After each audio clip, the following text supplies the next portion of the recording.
Welcome to True Echo, where real stories meet powerful moments that redefine courage, dignity, and justice. Today's story will leave you breathless and inspired. It's about a quiet black waitress who stood up to a billionaire's cruelty with just one sentence, and changed everything. What began as public humiliation turned into a nationwide reckoning. Let's begin. A sudden hush fell over Lipan, one of Manhattan's most exclusive fine dining restaurants. Forks stopped mid-air, wine glasses trembled, and the pianist's fingers froze above ivory keys. All eyes turned to Table 9, where a sharply dressed white billionaire named Ethan Caldwell was rising from his chair, his face flushed with fury.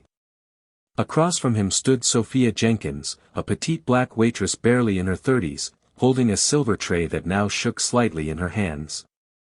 Her black and white uniform, usually a symbol of quiet professionalism, suddenly felt like a fragile paper-thin shield. She kept her eyes forward, even as the heat of humiliation spread across her cheeks. "I don't understand how a prestigious restaurant like Lipan can have someone like you serving me," Ethan barked, his voice slicing through the room.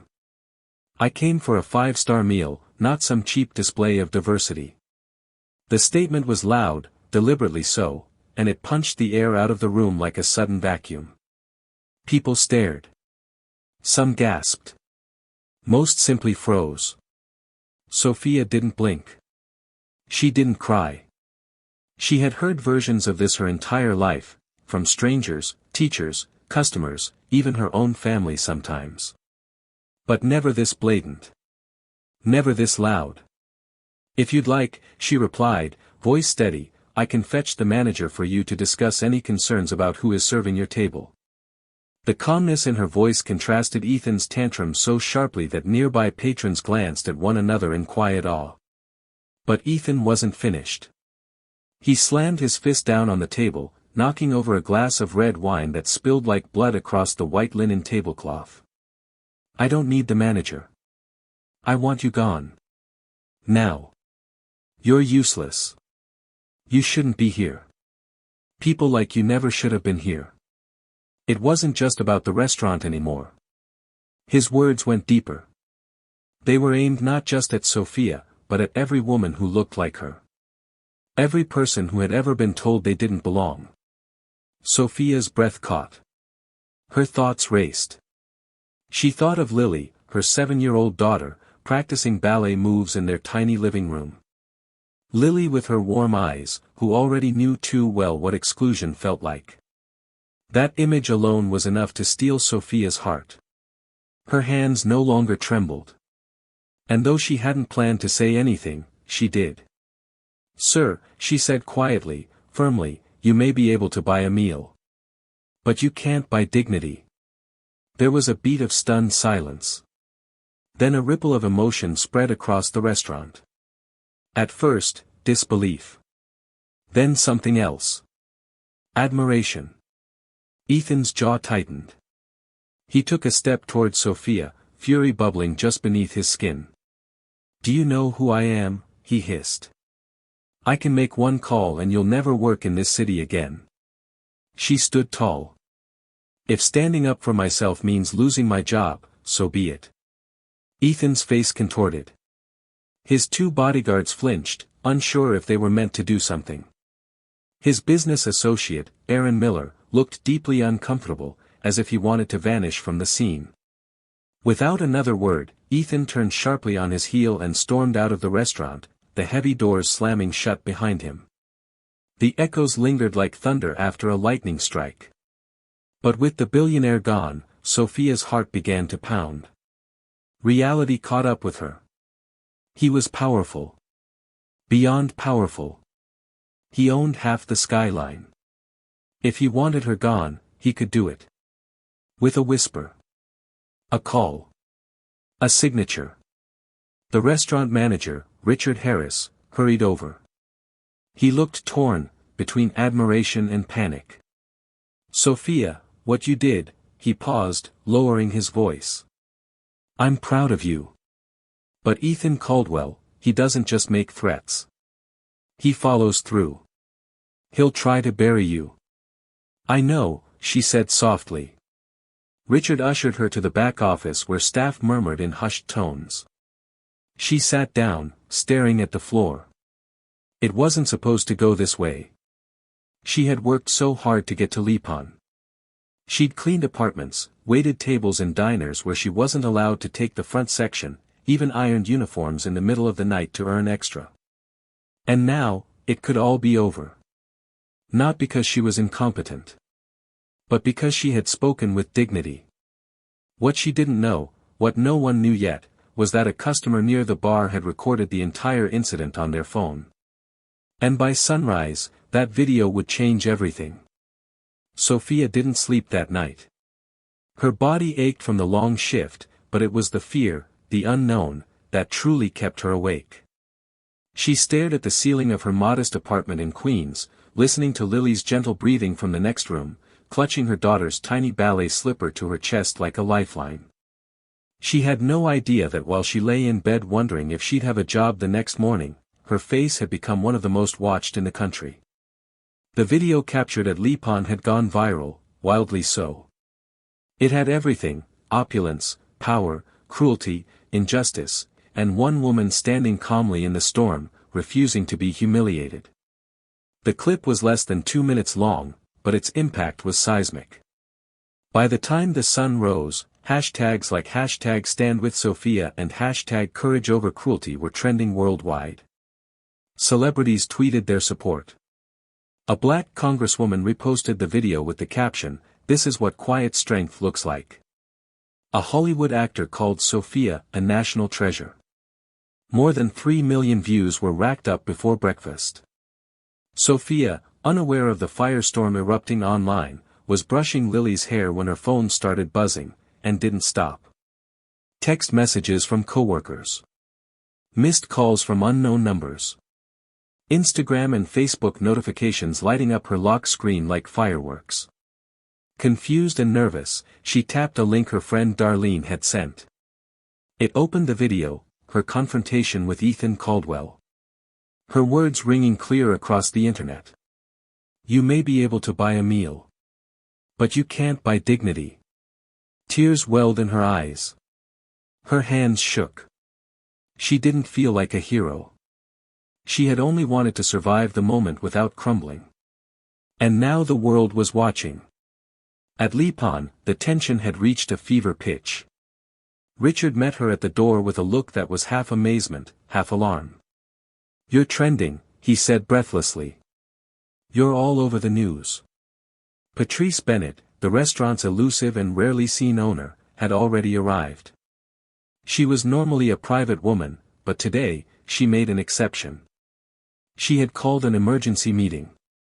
Sophia walked into the conference room to find the entire staff gathered: chefs, waiters, managers, even the dishwashers. Patrice stood at the front, her arms folded, eyes sharp as a scalpel. She turned to Sophia the moment she entered. "I watched the footage," Patrice said. "And let me be clear. What Mr. Caldwell did was vile. But what you did, Sophia, was extraordinary." Sophia blinked, unsure what to say. Patrice continued, "This restaurant has always prided itself on excellence. But excellence means nothing if we don't also stand for human decency. From today forward, let it be known that Lipon will not tolerate discrimination, at any level, from any guest." A long pause. Then Patrice looked directly at Sophia. "You are not fired. You are not suspended. You are valued." The entire room broke into applause. Tears slid down Sophia's cheeks as one by one, her coworkers came up to hug her. Even Emma, one of the servers who used to turn her back in the break room, whispered, "I'm sorry. You didn't deserve any of that. And you didn't deserve the way we treated you either." Richard smiled.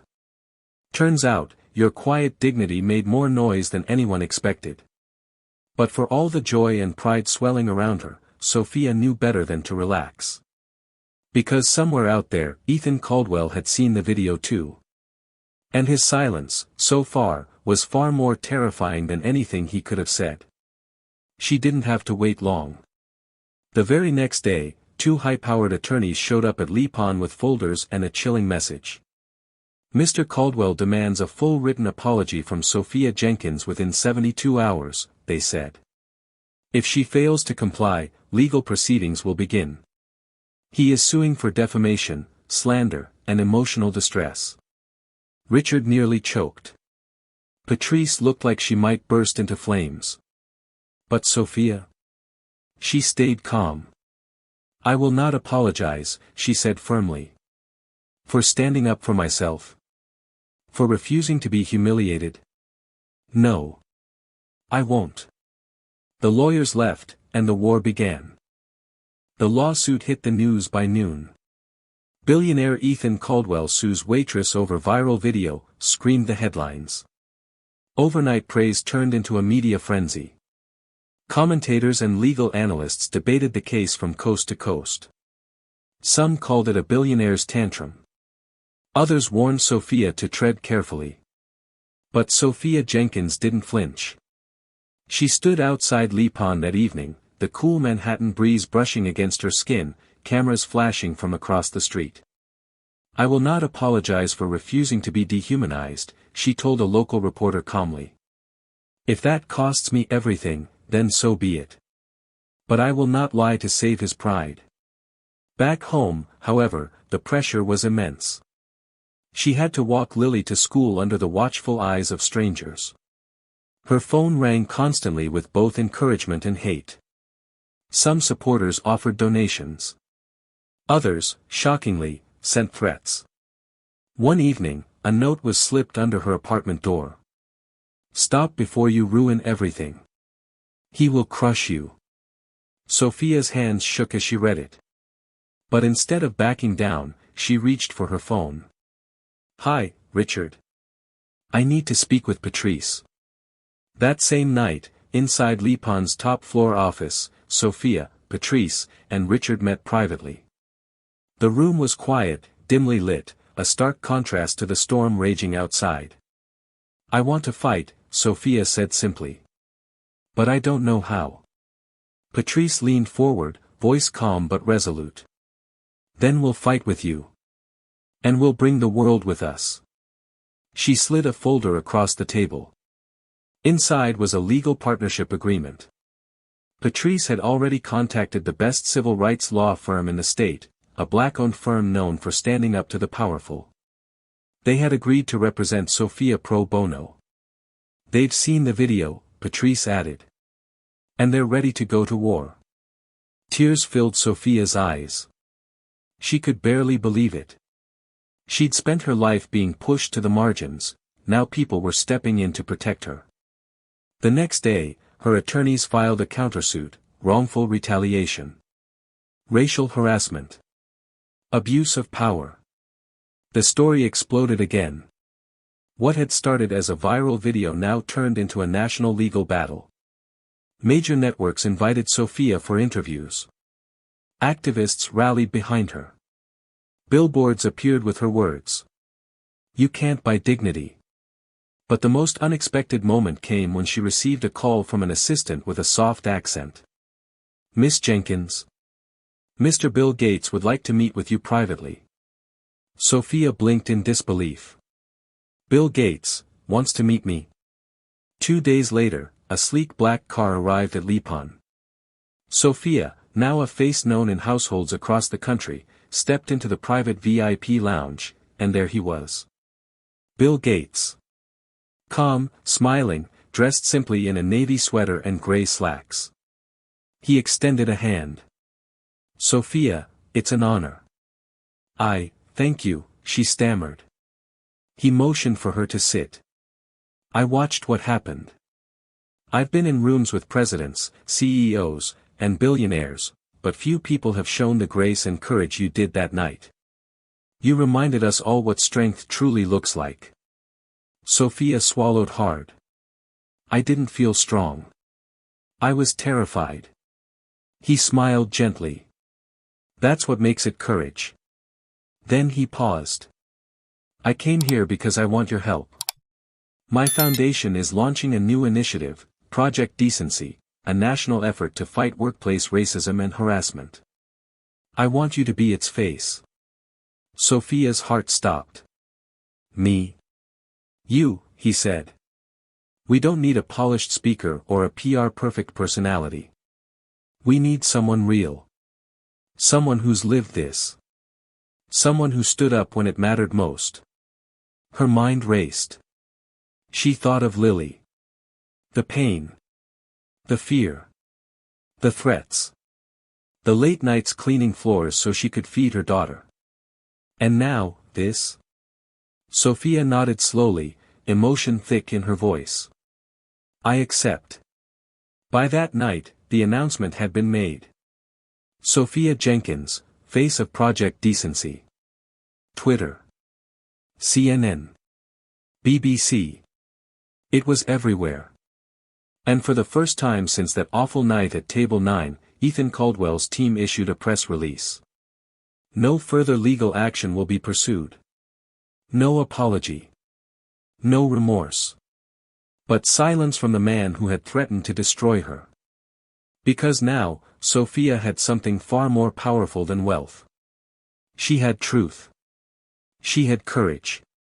And she had the world on her side.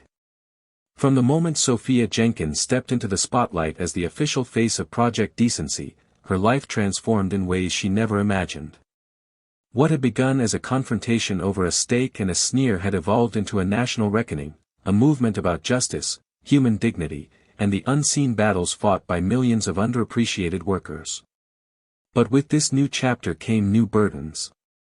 Each morning now began not with breakfast and a walk to Lily's school, but with camera crews parked outside her building and reporters shouting questions from the curb. She tried to keep her routine simple, protect Lily, honor her job, and use her voice wisely. But privacy was gone. Sophia couldn't walk down the block without people recognizing her. Some thanked her. Some cried. And others, dark-eyed and silent, glared. She received letters from single mothers, grocery clerks, nurses, and teachers, many sharing their own stories of quiet discrimination. One note simply read, "You made me feel visible for the first time in my life." But not all the attention was kind. Trolls on social media flooded her inbox with venom. They called her a fraud, a gold digger, a liar seeking fame. Some said she'd ruined an innocent man's reputation. Others mocked her voice, her skin, her daughter. Sophia tried to ignore it. But one night, after a long press interview, she opened her phone to find an anonymous message that chilled her to her core. "We know where your daughter goes to school. Maybe she'll learn some manners too." Sophia dropped the phone. Lily. Her heart thudded in her chest. Without thinking, she grabbed her coat, ran down the block, and reached Lily's school just as her daughter was being dismissed. She scooped her into her arms. From that day on, security escorted Lily everywhere. When Patrice heard about the threat, she spared no expense. "You are not alone, Sophia," she said, placing a hand on her shoulder. "You are now our collective voice. And we will not let fear silence you." Despite the looming shadows, Project Decency surged forward. With Sophia at the helm, the initiative quickly gained traction. News outlets praised its mission. Corporations asked to sign on. Civil rights leaders offered support. Even lawmakers began pushing for anti-discrimination workplace reforms, citing Sophia's story in speeches on the Senate floor. She began speaking at universities, nonprofits, and company summits. Her words were raw, emotional, and always grounded in truth. "I didn't set out to be a leader," she often said, standing behind a podium in a humble dress, her voice unwavering. "I just couldn't stay silent anymore. And if you see something wrong, neither should you." Her authenticity moved people more than polished statements ever could. But it was her visit to a small community center in Harlem that truly reminded Sophia why she had accepted this role. There, she met a young black girl named Kendra who clung to her hand and said, "I told my teacher I want to be brave like you." Sophia knelt down, looked into her eyes, and whispered, "You already are." Yet behind the scenes, Ethan Caldwell had not disappeared. Though he had dropped the lawsuit under public pressure, he continued to wield his power in subtler ways. According to Patrice's sources, Caldwell had begun donating to counter-narratives, funding political voices that painted Sophia as a threat to corporate freedom, twisting the movement into a dangerous social weapon. His allies began lobbying quietly to blacklist Project Decency from Fortune 500 circles. Sophia could feel the tremors. Invitations slowed. Partners hesitated. Anonymous articles popped up questioning her credentials, her past, even her parenting. Her resolve was tested. "Do you think I made a mistake?" she asked Bill Gates during one of their routine check-ins. They were seated in a quiet rooftop cafe, out of the spotlight. Bill looked at her, then out toward the Manhattan skyline. "No," he said. "You made them uncomfortable. That means you're doing something right." But nothing could have prepared Sophia for what came next. One early morning, as she was preparing breakfast, Lily burst into the room holding a manila envelope someone had slid under the door. Her daughter's innocent voice chirped, "Mommy, someone left you mail." Inside the envelope was a single glossy photograph. It was a candid shot, Sophia exiting her apartment late at night, Lily asleep on her shoulder. The image was time-stamped. Taken without her knowledge. Her breath caught in her throat. This wasn't online harassment. This was surveillance. With trembling hands, she called Richard, who called Patrice, who immediately arranged for full-time private security. "This isn't just about press now," Patrice said gravely. "Someone's trying to break you. Don't let them." Sophia clutched Lily close that night. She didn't sleep. But even through the fear, she refused to stop.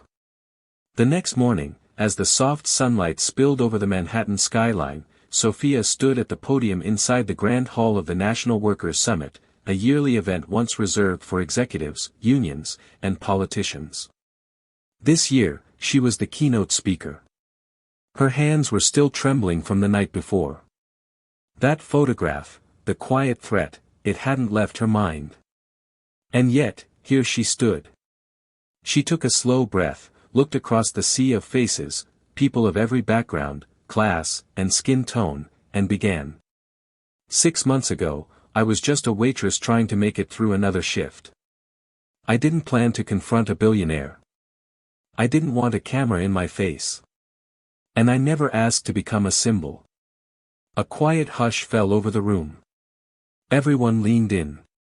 But the moment he looked at me like I didn't belong, something snapped inside me. I wasn't just standing up for myself. I was standing up for every janitor who gets ignored, every black woman passed over for promotion, every worker who stays silent because they need that paycheck to feed their kids. She paused, heart pounding. "And if speaking up makes people uncomfortable, then good. Because comfort has never changed the world." The audience erupted into applause. Many rose to their feet, clapping with such intensity it brought tears to her eyes. And backstage, standing quietly, was someone Sophia didn't expect, Aaron Miller, Ethan Caldwell's former business associate. He approached her cautiously after the event. "Sophia," he said quietly, "we've never spoken, but I was there that night. At Lipon." She nodded slowly. "I remember. I didn't speak up. And I should've. I'm sorry. I stayed silent because I was scared of what Ethan would do to me. But after what you said tonight, I can't stay silent anymore." Sophia was stunned. Aaron went on, "I'm resigning from Ethan's company. And I'd like to help Project Decency. I've seen what it's like behind those closed doors, and you were right, this isn't just one moment. It's everywhere." For the first time in days, Sophia felt something she hadn't felt since the threat on her daughter's safety, hope. That hope carried into the next few weeks. With Aaron's insider knowledge, Project Decency began crafting a groundbreaking workplace accountability index, a public scorecard that ranked companies based on employee treatment, racial equity, and fairness. The threat of exposure forced many corporations to clean up long-standing problems or risk being labeled complicit. Sophia also gave a powerful interview on national television, where she opened up about the surveillance, the threats, and her refusal to be intimidated. "I've been followed. My daughter has been threatened. But I'm still here. Because the minute we let fear win, they've already taken everything." The clip aired on a Sunday evening and became an instant viral hit. People across the country lit up Twitter, Facebook, and TikTok with a single quote. "Because the minute we let fear win, they've already taken everything." Meanwhile, Sophia received a letter that made her knees go weak. It was from Lily's school, signed by the principal and over 200 students and parents. "Your story is teaching our children how to be brave. You have inspired not just grown-ups, but the next generation. Thank you." She held the letter to her chest and wept quietly. For the first time in weeks, not from fear, but from something else. Fulfillment. Ethan Caldwell, for all his power, had begun to lose ground. More and more of his partners distanced themselves. Board members resigned. Media outlets unearthed years of toxic workplace practices under his leadership. And then, in a shocking development, his flagship company's stock tanked overnight, following a whistleblower leak of internal memos filled with discriminatory remarks he'd made over the years. The storm Sophia had triggered had finally arrived at Ethan's front door. And yet, she didn't gloat. When asked by a reporter if she felt vindicated, she answered calmly, "I don't want anyone ruined. I just want the world to remember what kindness and basic decency look like. If that message takes down someone who abused his power, then so be it." One final moment would define what came next. During a small fundraiser for workplace justice, a young woman asked Sophia a question that struck her deeply. "How did you stay strong when it felt like the world wanted to break you?" Sophia smiled softly, glanced down at the charm bracelet on her wrist, Lily's birthday gift, and replied, "Because I had to be the mother my daughter deserved, not the woman the world expected me to be." The final days of summer in Manhattan arrived with golden sunlight and a sense of change in the air, both in the city and in Sophia Jenkins' life. It had been nearly a year since that unforgettable night at Lipan, where one powerful man's cruel words had collided with one black woman's quiet strength. And now, standing at the center of the Project Decency Gala, held in the very same restaurant, Sophia felt the full weight of what had unfolded since. The chandeliers above sparkled brighter than ever. Cameras flashed. Voices murmured. Influential figures filled the grand dining room, activists, lawmakers, CEOs, and workers from all walks of life. On the backdrop behind the stage hung a single, elegant phrase in bold white font. "Dignity can't be bought." Bill Gates, now a key partner in the project, gave the opening remarks, highlighting the program's incredible growth. Over 10,000 companies had signed the Fairness Pledge. Dozens of workplaces had been exposed, reformed, or held accountable. New legislation inspired by Sophia's case had been introduced in 3 states. But it wasn't until Sophia stepped onto the stage that the room fell truly silent. Gone was the server's apron. Tonight, she wore a graceful black gown and her natural curls crowned her like a halo. She took a breath, stepped up to the podium, and looked out at the sea of faces. "When I stood up to Ethan Caldwell that night," she began, her voice calm but resolute, "I wasn't thinking about movements or laws. I was just a mother, a woman, a human being, demanding to be treated as such." The room listened in stillness. I didn't expect my words to echo beyond that night. I didn't expect kindness to trend. I didn't expect fear to follow me home. But I also didn't expect to find an army of people, strangers, friends, even former enemies, who said, "We hear you. We see you. We stand with you." She paused, eyes glistening. "There were nights I wanted to disappear. Nights I felt guilty for bringing so much attention to Lily's life, to mine. But every time I looked into my daughter's eyes, I remembered why I spoke up. Not for fame. Not for justice. For her. For every little girl who needs to know she is enough, just as she is. Applause began to build. Slowly, then all at once. Standing ovation. Tears. Cheers. But one moment pierced through it all. In the front row, holding a small bouquet of white tulips, stood Lily. Sophia's breath caught. Lily walked to the stage, beaming with pride, and whispered into the mic, "I love you, Mommy. You're my hero." The audience melted. And so did Sophia. She lifted Lily into her arms and whispered back, "No, baby. You're mine." After the gala, as the crowd slowly dispersed, Patrice Bennett approached with a warm smile. "I never told you this," she said, "but the night before you first started working here, I fought with the board about hiring you." Sophia blinked. "I said, she has no Michelin experience, no high-end restaurant background." But Richard insisted. "And then I saw your application. Do you remember the last line of your cover letter?" Sophia shook her head, puzzled. "You wrote, 'I don't have much, but I will serve with all my heart. And I'll never let you down.'" Tears welled up again. Patrice took her hand. "You didn't let us down. You lifted us up."